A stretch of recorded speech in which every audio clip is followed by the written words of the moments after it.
ماشاء اللہ لا حول ولا قوۃ الا باللہ العلی العظیم۔ وعلیکم السلام۔ اعوذ باللہ من الشیطان الرجیم۔ بسم اللہ الرحمن الرحیم۔ وعلیکم السلام۔ الحمد للہ وکفیٰ والصلاۃ والسلام علی عبادہ الذین اصطفیٰ، اما بعد فرب اشرح لی صدری ویسر لی امری واحلل عقدۃ من لسانی یفقہوا قولی وقل رب ادخلنی مدخل صدق واخرجنی مخرج صدق واجعل لی من لدنک سلطانا نصیرا۔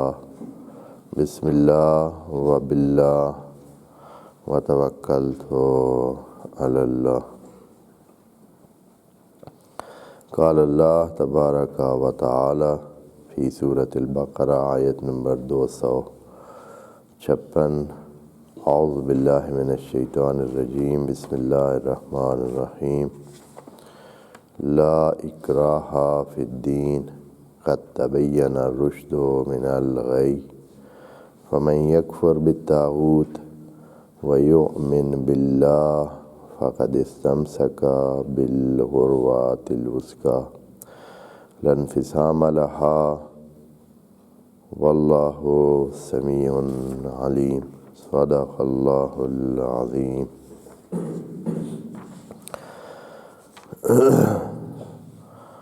آیت الکرسی کا بعض فقہا کی نظر میں جانا جانے والا حصہ یہ آیت، اس میں خدائے کریم نے پچھلی آیت سے اٹھنے والے اس سوال کو سمجھانے کی ترتیب دی ہے کہ کوئی یہ غلط فہمی میں نہ چلا جائے انسانوں میں سے کہ اگر ہر چیز کا سرا اور ہر چیز کی جڑ اور ہر چیز کا ابتدا و انتہا اگر خدا پر ختم ہوتی ہے، خدا سے شروع ہوتی ہے، تو اس کا مطلب یہ ہے کہ انسان بھی اپنے تمام کاموں میں یا وہ جو انسان کے اختیار میں ہے ان میں وہ اسی طرح خدا کے اس کائناتی وجود کے دائرے میں فکس ہے، ایسے نہیں ہے، بلکہ دین کے معاملے میں، دین کا معنی ہم نے کیا ہے، دین یعنی وہ معاہدہ جس کے ذریعے کسی نے کوئی کام انجام دینا ہوتا ہے۔ جیسے آپ کسی کے ساتھ کوئی معاہدہ کرتے ہیں، آپ اس کو پیسے دے دیتے ہیں کہ وہ اگلے کچھ ٹائم میں آپ کو یہ چیز پوری کر کے دے، یہ ایک قسم کا دین ہوتا ہے، یہ معاہدہ اس کو دین کہتے ہیں، اور جو انجام ہے معاہدہ کی بعض صورتحال ہوتی ہے اس کو دین پھر کہتے ہیں۔ تو یہ جو دین ہے اس میں کوئی اکراہ نہیں ہے۔ اکراہ یعنی ایک ناخواستہ صورتحال کو قبول کرانا۔ اکراہ کا مطلب ہوتا ہے ناخواستہ صورتحال کو قبول کرانا۔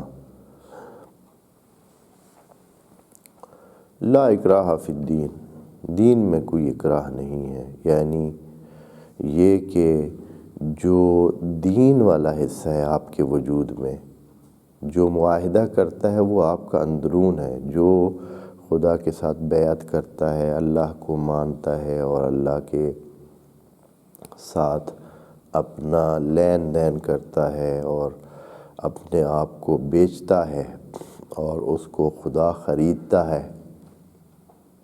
ان اللہ اشتری من المؤمنین انفسهم واموالهم بان لهم جنہ، اللہ خریدار ہے اور مومنین کیا ہیں؟ وہ بیچنے والے ہیں۔ الذین بایعوا، وہاں بیع کرتے ہیں، مومنین بیچنے والے ہیں، اللہ لینے والے۔ یہ معاہدہ ہے آپس میں، اس معاہدے کا نام ہے دین۔ اس دین یعنی وہی دین بن جاتا ہے کہ مومنین نے جو کچھ لے رکھا ہے ذمہ داری، اب اس کو واپس دینا ہے۔ اور پھر اس دین کا اسی لیے آخرت کو بھی یوم الدین بھی کہا گیا، یوم الدین، مالک یوم الدین، اس لیے کہ اس دن خدا کریم نے واپس دینا ہے جو کچھ مومنین نے کیا ہو۔ یعنی اس معاہدے کا دوسرا سرا کدھر ہے؟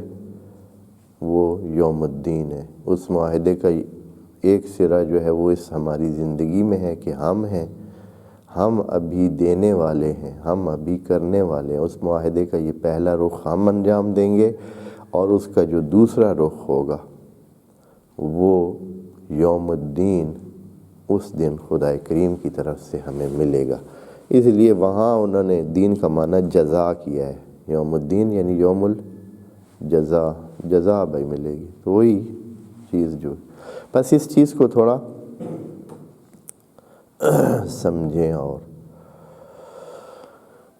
دین کا معنی کیا ہے۔ پس جو انسان کے وجود کے دو حصے ہیں، اس میں جو اس کا جسمانی اور فزیائی سٹرکچر ہے، یہ قطعاً اس پہلے خدا کے بنائے ہوئے سلسلے کے تحت ہے، اور اس میں انسان کا کوئی اختیار نہیں ہے۔ یہ اکراہی ہے، کوئی چاہے کہ اس کا وزن کتنا ہو یا نہ چاہے، وہ ایسی ہے۔ اگر کوئی چاہے کہ اس کا پیدائش جہاں ہوئی ہے ادھر ہو یا نہ ہو، وہاں ہی ہوئی ہے جہاں ہوئی ہے۔ اگر کوئی چاہے کہ اس کے والدین یہ ہوں یا نہ ہوں، وہی اس کے والدین ہیں جو اس کے ہیں اللہ کی طرف سے۔ یہ اکراہی ہے۔ لیکن جو دین والا حصہ ہے جو کہ انسان کے دل سے مربوط ہے، یہ اکراہی نہیں ہے، ہو بھی نہیں سکتا ہے۔ بس اس جملے کا دونوں صورتوں میں، چاہے جملہ خبریہ ہو یا انشائیہ، ہم پچھلے اس میں اس کو بتا چکے ہیں، لیکن پھر بھی میں نے تھوڑا سا ذکر کیا کہ آپ اپ ڈیٹ ہو جائے۔ اب یہاں سوال ایک دو پیدا ہوتے ہیں، ان کا جواب دے کر ہم آگے چلیں گے۔ وہ یہ ہے کہ اسلام کے قانون میں یہاں تو ہے کہ لا اکراہ فی الدین، قرآن یہ کہہ رہا ہے کہ لا اکراہ فی الدین۔ دوسری طرف ہم دیکھ رہے ہیں کہ فقہ اسلامی میں یہ چیز لکھی ہوئی ہے کہ اگر کوئی بندہ مسلمان ہے، وہ کافر ہو جاتا ہے، پہلے مسلمان ہے اور پھر کیا ہو جاتا ہے؟ کافر ہو جاتا ہے، تو دو صورتیں ہیں۔ اگر تو وہ مسلمان نہیں تھا، کافر تھا، مسلمان ہوا پھر کافر ہوا ہے، مرتد ہوا ہے، تو اس کو پھر بھی توبہ کی گنجائش ہے، اور ایک دو دفعہ اس کو توبہ کی گنجائش دی جائے گی۔ اگر اس نے دوسری تیسری دفعہ یہی کام کیا تو پھر اس کا بھی وہی حکم ہوگا جو دوسرے کا مرتد فطری کا ہے۔ مرتد فطری یعنی یہ کہ وہ بندہ جو پیدا ہی مسلمان گھرانے میں ہوا ہے، ابتدا سے مسلمان تھا اور پھر کافر ہوا ہے۔ ان دونوں کے حکم جو ہیں وہ بالآخر یہ ہیں کہ اگر یہ توبہ کرنے کے بعد ایک دو دفعہ کے بعد پھر سے ایسے کرے تو حکم یہ ہے کہ ان کو قتل کر دیا جائے۔ حکومت اسلامی کی بات ہو رہی ہے، ہر بندے کے اختیار میں یہ چیز نہیں ہے، لیکن یہ ہے کہ فقہ میں یہ حکم موجود ہے کہ کوئی بندہ اگر اپنا دین تبدیل کرتا ہے اور مرتد ہو جاتا ہے تو مرتدوں کے لیے فقہ اسلامی میں یہ حکم موجود ہے، اور یہ تمام فرق اسلامی اسی طرح قائل ہے۔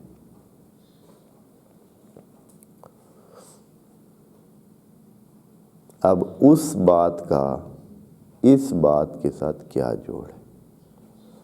قرآن کہہ رہا ہے کہ لا اکراہ فی الدین، ادھر سے فقہی حکم یہ ہے کہ اگر کوئی اپنا دین تبدیل کرتا ہے تو اس کو مردہ ہی سمجھو، یعنی وہ پھر اس کو جینے کی اجازت نہیں دی جائے گی۔ تو اب ان دو باتوں میں کیا جوڑ ہے؟ کس طرح یہ سیٹ ہو سکتے ہیں؟ اتنا واضح حکم ہے یہاں، اور آگے کی بات بتاتی ہے کہ یہ ہے وہی انسان کا عقیدے کی بات ہے۔ تو ان میں دوستو یہ فرق ہے، یہ سمجھنے کی بات ہے، بہت باریک بھی ہے، کہ یہ جو حکم ہے چونکہ عقیدہ انسان کے ذہن اور دل اور قلب سے مربوط ہوتا ہے، تو اس کے لیے خدا کریم حقیقت بتا رہا ہے کہ لا اکراہ فی الدین، دین ایسی چیز نہیں ہے جو کسی پر ٹھونسی جا سکے، اس کو حتماً اس کے قبول کرائی جا سکے۔ اس صورت میں کوئی حرج نہیں ہے اگر کوئی دل میں کافر ٹکا رہتا ہے، بتاتا ہی نہیں ہے کسی کو، اپنا عقیدہ بتاتا ہی نہیں ہے،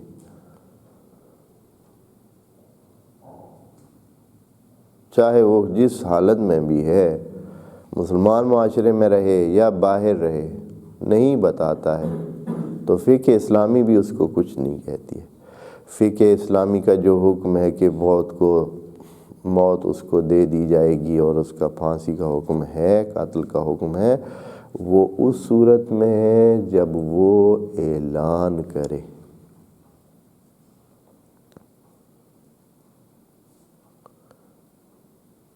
ایک بندہ ہے اندر سے کافر ہے، اس میں کیا مسئلہ ہے پھر؟ کسی نے حکم ہی نہیں دیا، اس کے بارے میں حکم ہے ہی نہیں۔ فقہ اسلامی میں جو حکم ہے وہ اعلان کا حکم ہے، جو اعلان کرتا ہے کہ میں کافر ہو گیا ہوں۔ اس کی وجہ یہ ہے کہ اس کے کافر ہونے سے خرابیاں پیدا ہوتی ہیں، یعنی اس پراپوگنڈے سے ایک بندہ جو ہے وہ آپ کے مسلمان معاشرے میں رہتا ہے اور پھر وہ پرچار اس بات کا کرتا ہے کہ وہ کیا ہے، وہ کافر ہو گیا ہے، اور اس کو کچھ روک ٹوک نہیں ہو رہی ہے، اس کو کوئی روکنے والا نہیں ہے، تو اس سے نتیجہ کیا ہے کہ یہ تو وادی ایسی ہے، کافر ہونے کے لیے تو سارے ہی تیار ہیں۔ عملاً تو بہت سارے ویسے ہی نافرمان ہوتے ہیں، عملاً معاشرے میں کتنے فیصد لوگ دین کے مطابق زندگی گزار رہے ہیں؟ نہ ہونے کے برابر ہے۔ دین کے مطابق زندگی کرنا بہت مشکل کام ہے، تقریباً نہ ہونے کے برابر ہے۔ آپ یہ نہ سمجھیں کہ صرف کوئی نماز پڑھ لیتا ہے یا کوئی روزہ رکھ لیتا ہے تو وہ بہت دیندار بن، سینکڑوں اور کام ہیں، سینکڑوں اور جگہ وہ خرابی کر رہا ہوتا ہے، پتہ بھی نہیں ہوتا بعض اوقات اسے۔ شاذ و نادر انسان ملتے، تو پہلے سے ہی ایک تیاری موجود ہوتی ہے لوگوں میں کہ وہ دین سے ہٹے۔ اب ایک بندہ اگر وہ باقاعدہ اعلان کر دیتا ہے کہ میں کافر ہو گیا ہوں، تو اس سے یہ جو ظاہری طور پر کچھ سلسلے باقی ہوتے ہیں، ان کے بھی خراب ہونے اور ان کو نقصان پہنچنے، اور دین میں یعنی لا علم لوگوں کو اور جہال لوگوں کو کیا ہوگا کہ ان کو ایک راستہ مل جائے گا کہ چلیں کیا ضرورت ہے ہمیں خواہ مخواہ کہ یہ تنگ کرتے ہیں، فلاں ہوتا ہے، یہ کرنا پڑتا ہے، صرف سرے سے اعلان کریں کہ کافر ہیں اور جان خلاصی۔ عملاً تو تقریباً سارے ہیں ہی۔ عملاً صبح صبح جو بندہ اعلان کرتا ہے کہ بھائی میں نے نہیں نماز پڑھنی، میں نے وہ جو اللہ کے حکم ہے اس کو نہیں ماننا، تو اس کا کیا مطلب ہوتا ہے؟ تو عملاً پہلے ہی بہت ساری حالت خراب ہوتی ہے۔ اب اگر ایک بندہ اس طرح اعلان کرتا ہے تو اس کو روکنے کے لیے کہ کوئی بندہ اندر سے کافر ہے تو ہوتا رہے لیکن اعلان نہ کرے، یہ اعلان کے جرم کی سزا ہے جو فقہ میں لکھی ہوئی ہے۔ تو اس بات کو سمجھیں آپ، یہ بڑی ایک قسم کی، یہ بہت بڑے سوال کا جواب ہے آپ دوستوں کو میں بتا رہا ہوں۔ ایک سوال ہوتا ہے کہ کیا ہے یہ، آپ کا تو دین ہے ہی جبری، کوئی بندہ اپنا عقیدہ اپنی مرضی سے رکھ ہی نہیں سکتا ہے۔ تو دین کہتا ہے نہیں، دین جبری نہیں ہے، لیکن معاشرے کا استحکام جبری ہے۔ معاشرے میں اگر خلفشار پیدا ہونے کا خطرہ ہے، ہاں اگر آپ کو کوئی مسئلہ ہے، آپ کسی عالم سے کسی جگہ جا کر، کسی جو مربوطہ لوگ ہیں، عالم لوگ ہیں جو دین کو جانتے ہیں، ان کے ساتھ ڈسکشن کریں، کھلی ڈسکشن کریں، جتنے بھی دلائل آپ کے پاس ہیں آپ پیش کریں، جتنے ان کے پاس ہیں وہ پیش کریں، آپ جو بھی پھر اس کے بعد نتیجہ نکالیں اپنے اندر رکھیں، اور ٹھیک ہے، آپ خود جواب دہ ہوں گے خدا کے سامنے، آپ کو کوئی قانون کچھ نہیں کہے گا۔ لیکن اگر آپ کیا آتے ہیں، آپ اس اپنے عقیدے کو، اپنے اس اندر کے سلسلے کو، کفر کو اعلان کرتے ہیں کہ ہاں بھائی میں تو کافر ہوں، یہاں آ کر فقہ اسلامی کیا کرتی ہے کہ اگر تو اعلان کرتا ہے کافر ہے تو پھر تیری سزا یہ ہے۔ بس اس چیز کو روکنے کے لیے، کہ ان نادان لوگوں کو روکنے کے لیے کہ بھئی وہ جو اس سے ممکن ہے کہ ترغیب میں آ جائیں کہ چلیں جب کوئی مسئلہ ہی نہیں ہے کفر کے اعلان کا، تو یہاں کتنے لوگ ہیں، یقین کریں کہ ایک بے حساب لوگوں کا ایک سلسلہ ہے، ان کو کوئی مسئلہ ہی نہیں ہے وہ اعلان کریں۔ بعض لوگ ابھی جو پڑھ لکھ جاتے ہیں، یا بعض لوگ بالکل نادان ہوتے ہیں، دونوں طبقات موجود ہیں۔ بعض بہت جو مطالعات رکھتے ہیں، تو چونکہ وہ اس طرف کے مطالعات نہیں رکھتے ہیں، اور ان کے بعض سوالوں کے جواب بعض نہیں دے سکتے بعض علماء، تو پھر کیا ہوتا ہے، نتیجہ یہ ہے کہ وہ اپنی اس انسیٹسفیکشن کی وجہ سے، کہ اپنے سوالوں کے جواب نہ پانے کی وجہ سے، یا کم از کم ان کی حد تک جو نہیں ان کو سمجھ آئی، تو وہ کیا ہو جاتے ہیں، اندر سے کافر ہی ہوتے ہیں۔ اعلان اس لیے نہیں کرتے ہیں کہ یہی جو فقہ اسلامی کی طرف سے ایک روک لگی ہوئی ہے۔ اور اسی طرح جہال، کتنے جہالاں ہیں جو کہ اسی طرح ہیں، اصلاً کسی طرح وہ خدا کے کسی اس کو ماننے کے لیے تیار نہیں ہے، باقاعدہ وہ احکام الہی کے خلاف باتیں بھی کرتے ہیں، لیکن وہ اس سے زیادہ اعلان اپنے آپ کو نہیں کرتے ہیں۔ وجہ یہ ہے کہ اعلان کرنے سے خرابی پیدا ہوتی ہے، اور پھر اس کے علاوہ معاشرتی بائیکاٹ کا بھی ایک خطرہ ہوتا ہے کہ مسلمان پھر ان کے ساتھ کیا ہے، اگر اعلان کریں تو پھر ان کے ساتھ کوئی کھائے گا نہیں، کوئی پیے گا نہیں، ان کے ہاتھ کا کوئی وہ نجس شمار ہوں گے، پتہ نہیں کیا کیا سلسلے، تو اس وجہ سے وہ اعلان نہیں کرتے۔ عملاً تو وہ اسی حالت میں آتے ہیں جیسے ایک کافر ہوتا ہے بالکل۔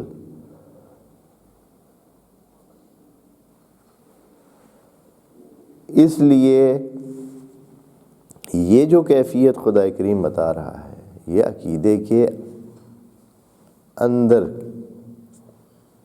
والی کیفیت ہے، یعنی انسان کے اندر والی عقیدے کی کیفیت ہے۔ لا اکراہ فی الدین، پس دین میں کوئی اکراہ نہیں ہے۔ قد تبین الرشد من الغی، کہ رشد جو ہے وہ غی سے تبین کر چکا ہے، واضح ہو چکا ہے، یعنی اس کی ابھی ضرورت نہیں ہے۔ یہ خدا کریم نے انسان کو یہ کہہ کر کے تبینہ، یہ کہہ کر یہ واضح کر دیا ہے کہ یہ خود بخود ہی واضح ہے، ہمارے تمام کاموں سے واضح ہے۔ اچھا،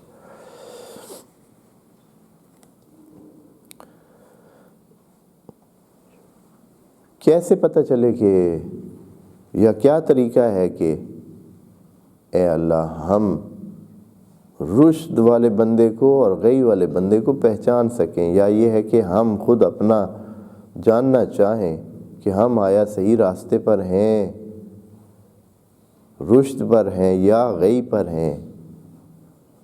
رشد کا مطلب بتایا ہے میرے خیال میں، اور غی کا بھی، یعنی وہ راستہ جو اصلاح والا راستہ ہے، جو انسان کو محفوظ رکھتا ہے خرابیوں سے، وہ رشد ہوتا ہے۔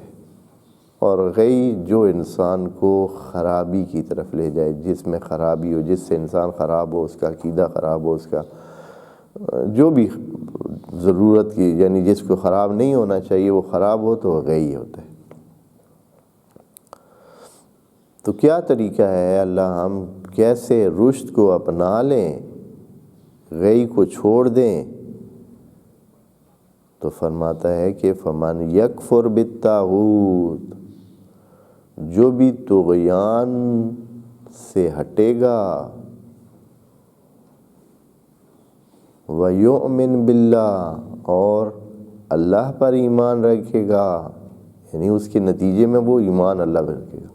طاغوت کی جب نفی کرتے ہیں تو آپ ایمان باللہ خود بخود ہی آ جاتا ہے۔ طاغوت کیا چیز ہے؟ بہت مہم مسئلہ ہے طاغوت کی پہچان۔ قرآن میں بہت لفظ طاغا، طغا، طغیان، طاغوت، یطغا، یہ استعمال ہوئے ہیں۔ طاغوت کا مطلب بتا ہے کہ، یا طغیان کا مطلب کہ اپنی جو حد ہے اس سے بڑھ جانا، جو بھی حد ہے نیچرلی، جو حد ہے اس سے بڑھنے کو طغیان کہتے ہیں۔ جیسے پانی مثلاً اپنے کناروں سے نکل جائے تو یہ کیا ہے، اس نے کیا کر لیا ہے، اس کو اپنے اس حد میں رہنا چاہیے، نہر کے اندر رہنا چاہیے، یا دریا کے اس خاص جگہ جو بنی ہوئی ہے کنارہ ہے اس تک ہونا چاہیے۔ جب اس سے بڑھے گا، دوسری طرف آئے گا اور چیزوں کو نیچے لے گا، تو یہ طغیان ہے۔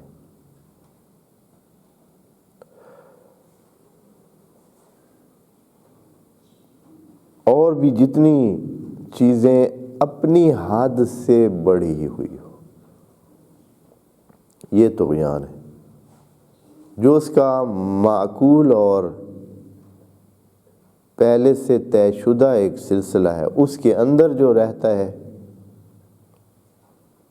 وہ مثال کے طور پر اگر کسی کا حصہ بنتا ہے 5، وہ لیتا ہے 5.25، 5.5، تو یہ طغیان ہے۔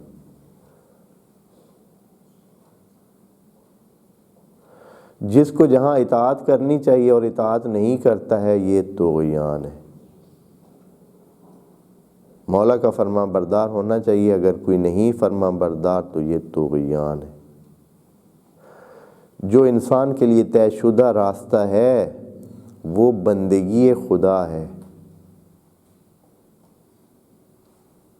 اگر کوئی بندگی خدا سے ذرا بھی ہٹتا ہے، طغیان ہے۔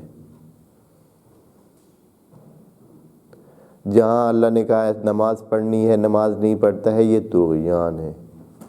جہاں جھوٹ منع ہے، جھوٹ ہر وقت ہی منع ہے، جھوٹ کوئی بولتا ہے تو یہ طغیان ہے۔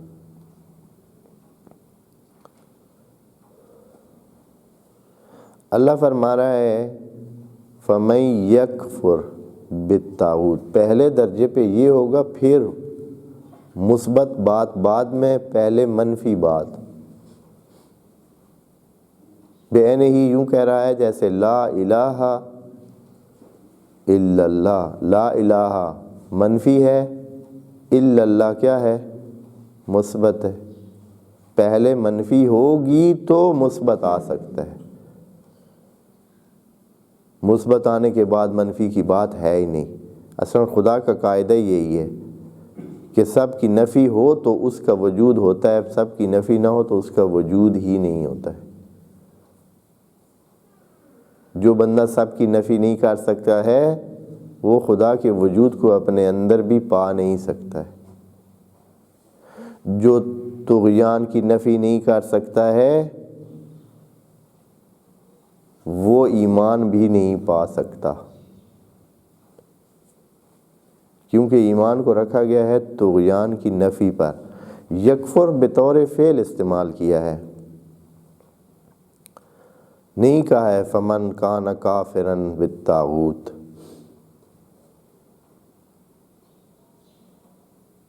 کہا ہے فمن یکفر، یہ عملی چیز ہے۔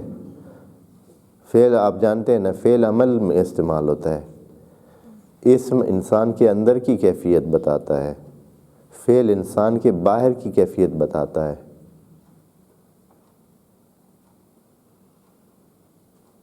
اسم ثابت چیز ہے، فعل جاری چیز کو کہتے ہیں، جو ہونے والی چیز ہوتی ہے، جو عمل ہوتا ہے۔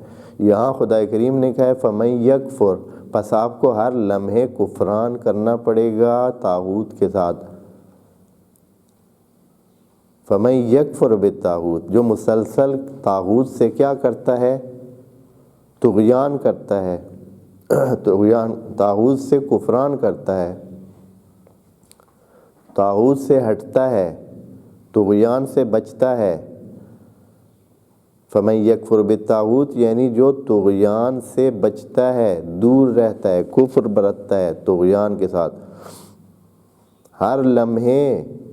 یکفر آپ جانتے ہیں کہ فعل مضارع ہے، اور فعل مضارع جاری عمل کے لیے استعمال ہوتا ہے۔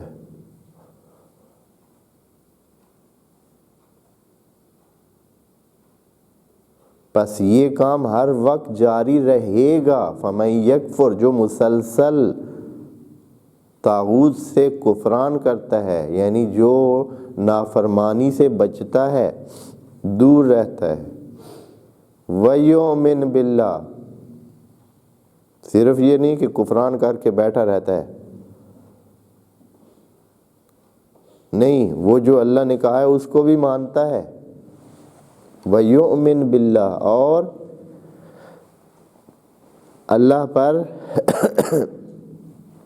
ایمان لے آتا ہے، یعنی اندر سے مومن ہو جاتا ہے۔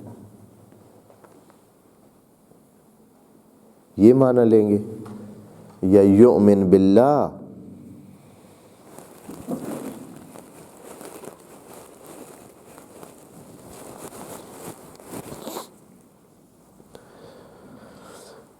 یؤمن باللہ بھی فعل ہے، یعنی مسلسل آپ کو کیا چاہیے؟ آمنہ باللہ تو نہیں کہا ہے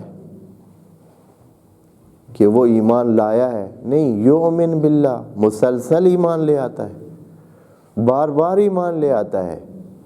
بار بار ایمان کیسے لے آتا ہے؟ یعنی اپنے ایمان کو انجام دینے کا عمل جاری رکھتا ہے، یعنی جب بھی پیش آتا ہے اللہ کا حکم آتا ہے، پھر اٹھ کے وہ اس کام کو کرتا ہے۔ اگر اللہ نے اس ٹائم کہا ہے کہ یہ کرنا ہے تو وہ کرتا ہے، اگر کہا ہے کہ یہ کرنا ہے تو وہ کرتا ہے۔ بچگی میں آپ نے یہ کرنا ہے، جوانی میں یہ کرنا ہے، بڑھاپے میں یہ کرنا ہے، ہمسائے کے ساتھ یہ کرنا ہے، بچے کے ساتھ یہ کرنا ہے، والدین کے ساتھ یہ کرنا ہے، اساتذہ کے ساتھ یہ کرنا ہے، ہمسایوں کے ساتھ یا اپنے ساتھیوں کے ساتھ یہ کرنا ہے، صبح یہ کرنا ہے، زوال کے وقت یہ کرنا ہے، شام کے وقت یہ کرنا ہے، رمضان میں اس طرح کرنا ہے، پیسہ آ جائے، وسائل ہو جائیں، استطاعت ہو جائے تو حج کرنا ہے، سالانہ اگر اتنے پیسے ہو جائیں کہ جو زکوٰۃ کے قابل ہوں تو زکوٰۃ دینی ہے، یہ کرنا ہے، یہ یوم باللہ ہے۔ یہ یؤمن باللہ، اور اللہ پر ایمان لے آتا ہے، یعنی اندر سے مومن ہو جاتا ہے۔ یہ معنی لیں گے یا یؤمن باللہ۔ یؤمن باللہ بھی فعل ہے، یعنی مسلسل طاغوت سے کفران کرتا ہے، دور رہتا ہے، بس یکفر بالطاغوت بھی مسلسل عمل ہے، یؤمن باللہ بھی مسلسل عمل ہے۔ فعل مضارع کا معنی آپ دوست جانتے ہیں، فقد استمسک بالعروۃ الوثقی۔ اگر یہ کوئی کر لے تو یہاں پھر خدائے کریم نے کیا کر لیا؟ لیکن پہلے کون سا فعل مضارع استعمال کیا، لیکن جب یہاں پہنچا تو یہاں کیا کر لیا؟ فقد استمسک، بس اس کا دین پکا ہے، وہ سمجھیں کہ پکی جگہ پہ ہے۔ استمسکا یعنی وہ بہت ہی پیڑے اور پکے اور مستحکم نظام کے ساتھ وابستہ ہو گیا ہے۔ عروۃ الوثقی، وثقی کہتے ہیں وثیق، وثیق اوثق سے وثقی، اوثق افعل اور اس کا جو مؤنث ہے کیا ہے؟ وثقی، فولا، ایک مضبوط ہتھے کو اس نے ہاتھ ڈال دیا ہے، ایک ایسی جگہ جو بہت مضبوط ہے۔ یہاں فقد استمسک، پس اس نے ساری یہ محنت کر لی ہے۔ استمسک، ماسکا، ماسکا کو فعل باب استفعال میں لے گئے ہیں، اور استمسک پس اس نے بہت محنت کر کے، استمسک یعنی محنت کر کے اپنے آپ کو چپکا لیا ہے، اپنے آپ کو وابستہ کر لیا ہے، مربوط کر لیا ہے، اپنے آپ کو باندھ لیا ہے۔ کس کے ساتھ؟ عروۃ الوثقی، ایک بہت مضبوط وسیلے کے ساتھ اور رسی کے ساتھ۔ اور لیکن یہ چیز چاہیے ہے، پھر جا کر وہ کیا ہوگا؟ لا اکراہ کے بعد یہ خدا کریم نے یہ کہا ہے کہ دوسرا راستہ خدا نے بتایا ہی نہیں ہے، یعنی وہ اس قابل ہی نہیں ہے۔ دوسرے کدھر جائیں گے؟ کہ خدا نے ذکر ہی نہیں کیا، جائیں جہنم۔ صرف بچنے والوں کی تدبیر بتا دی ہے کہ غی اور رشد واضح ہے، یہ طبقہ بچنے والا ہے، باقی کدھر؟ اللہ نے نام تک ان کا نہیں لیا، یعنی وہ اس قابل ہی نہیں ہے کہ ان کا نام لیا جائے۔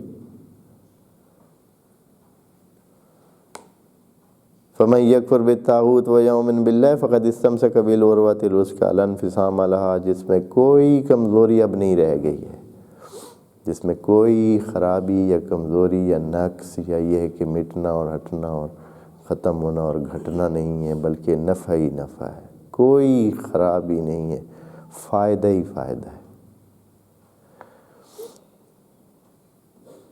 واللہ سمیع علیم، اور اے اللہ یہ تو بڑا اوکھا کام ہے، یہ کام جو آپ نے بتایا ہے کہ یکفر بالطاغوت، ہمارے تو ہر لمحے ہمارے آس پاس میں طاغوت ہی طاغوت ہے، ہر لمحے ہمیں دوسری طرف لے جاتا ہے، ہر لمحے ہمیں وہ کہتا ہے کہ یہ نہ کرو۔ مثلاً جو طلاب ہوتے ہیں، اسٹوڈنٹ ہوتے ہیں، پڑھنے والے ہوتے ہیں،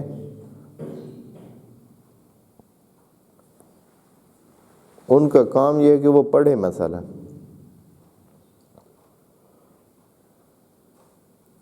اگر نہیں پڑھ رہے ہیں تو وہ کیا ہے؟ جو پڑھائی کا ٹائم ہے، اس پڑھائی کے ٹائم میں وہ پڑھ نہیں رہے ہیں تو وہ کیا کر رہے ہیں؟ طاغوت کے زمرے میں آ رہے ہیں، وہ طغیان کر رہے ہیں۔ وہ یکفر بالطاغوت نہیں کر رہے ہیں، بلکہ یؤمن بالطاغوت کر رہے ہیں۔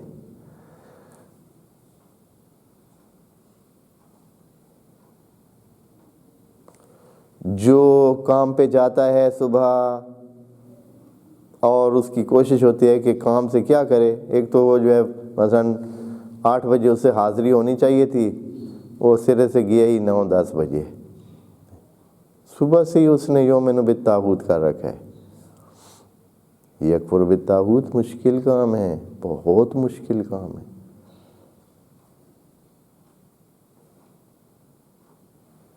جب ابھی گاڑی میں بیٹھنے کے لیے کام پہ جانے کے لیے جا رہا ہے تو وہ کیا ہے جو اس کا حق نہیں بنتا ہے وہ اس نے کر رکھا ہے۔ مثلا جو جگہ اس کی نہیں بنتی ہے اس نے 2 بندوں کی جگہ لے رکھی ہے۔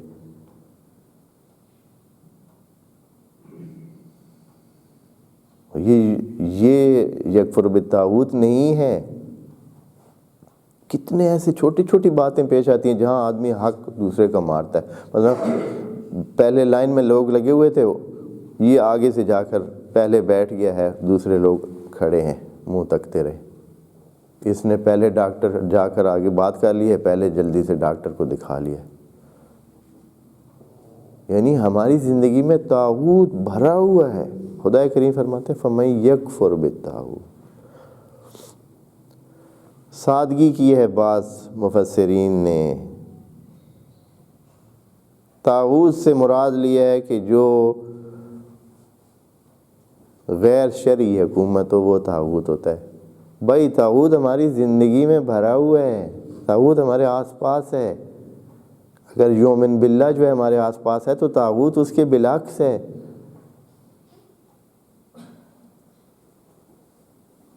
فَمَن یکفر بالطاغوت وَیُؤْمِن بِاللَّہِ فَقَدِ اسْتَمْسَکَ بِالْعُرْوَةِ الْوُثْقَىٰ لا انفصام لها وَاللَّهُ سَمِیعٌ عَلِیمٌ۔ اے اللہ اتنا مشکل کام، وہ مشکل کو بتاتے بتاتے پھر بڑی تفصیل ہوگی۔ واللہ سمیع علیم، اے بندگان خدا یہ آپ کے بس میں ایسے نہیں ہوگا۔ واللہ سمیع علیم، ہاں وہ سننے والا موجود ہے، ادھر رجوع کریں تو بچ سکیں گے۔ یہ آسان کام نہیں ہے۔ رجوع کریں اللہ کے پاس، وہ سننے والا ہے، وہ آپ کی فریاد سنے گا کہ اے اللہ بچا لے ہمیں، اے اللہ ہمیں اس راستے پہ مدد فرما۔ یہ ایسے نہیں ہے۔ یہ جناب یوسف کی وہ فغاں جو اللہ کے سامنے عرض کی، فریاد کی وَإِن لَمْ تَصْرِفْ عَنِّي كَيْدَهُنَّ أَصْبُ إِلَيْهِنَّ، نبی ہے کہ اے اللہ اگر تو نے نہ بچایا مجھے تو میں تو ان کے اس میں چنگل میں پھنس جاؤں گا۔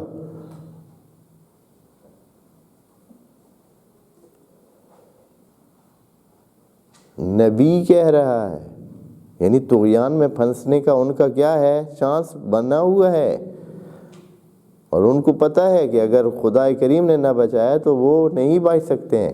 یہاں واللہ سمیع علیم یہی خدا کریم کہہ رہے ہیں کہ اس سننے والے کے دروازے پہ رجوع کریں، مانگیں اس سے، ہیلپ مانگیں، آپ کچھ نہیں کر سکتے ہیں۔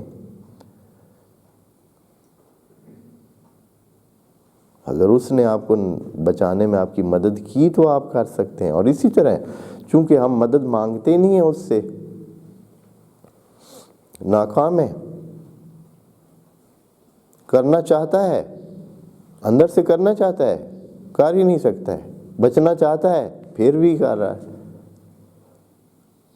آپ سب یقین کریں کہ آپ کے اندر میں یہ خواہش ہوگی کہ آپ جھوٹ سے بچیں، ضرورت ہی نہ پڑے، لیکن پھر آپ جھوٹ بول جاتے ہیں۔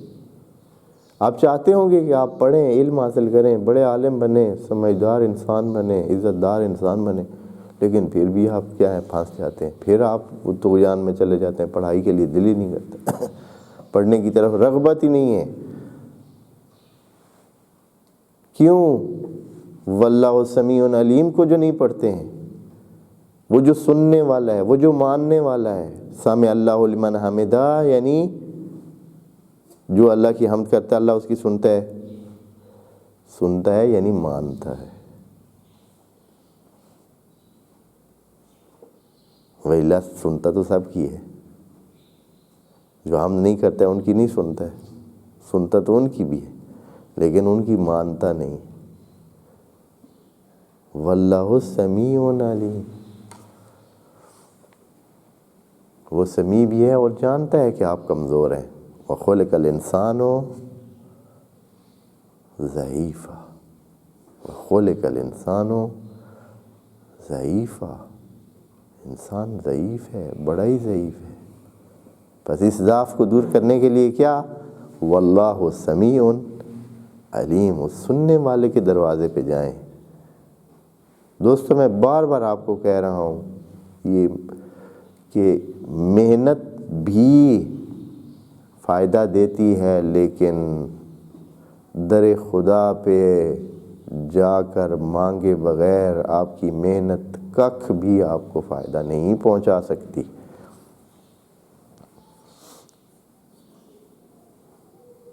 جو راستہ آپ نے 10 سال میں کرنا ہے، وہ رات کو اٹھ کر اس سے مانگنے میں آپ کو جلدی میں مل سکتا ہے.